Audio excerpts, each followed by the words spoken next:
భద్రాద్రి కొత్తగూడెం జిల్లా మనుగురులో అయోధ్య సంస్కరణ సభను కుటుంబ సభ్యులు ఏర్పాటు చేశారు. ఈ నేపథ్యంలో పినపాక ఎమ్మెల్యే పాయం వెంకటేశ్వర్లు స్వర్గీయులు అయోధ్య సంస్కరణ సభలో కన్నీళ్లు పెట్టుకున్నారు.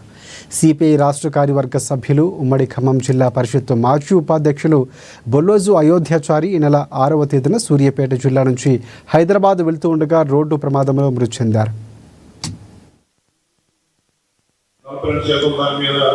పార్టీ పిలిపిస్తే అక్కడికి వెళ్ళడం జరిగింది. ఆ రోజున వారి యాక్సిడెంట్లో చనిపోవడం, వారిని చివరి చూపు చూడకపోవడం అనేది నాకు అదొక బాధగా జీవితంలో మిగిలిపోతుంది.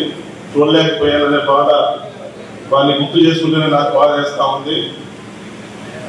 అటువంటి గొప్ప నాయకుడు ఈ ప్రాంతంలో ఎర్ర జెండా బయటి అనేక ఇబ్బందులు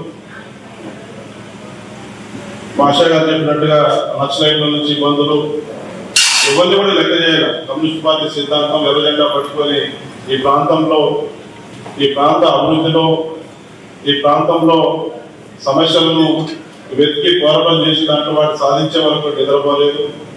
వారు జెండా పట్టిన దగ్గర నుంచి మరణించే వరకు కూడా చివరి శ్వాస వరకు కూడా ఈ ప్రాంత ప్రజలు రైతుల సమస్యలు, కార్మికుల సమస్యలు, అసలు కార్మికుల సమస్యలు, ఈ ప్రాంత డెవలప్మెంట్, ఈ ప్రాంతంలో ఎందరో ప్రజాప్రతినిధులు గెలిపించినటువంటి చరిత్ర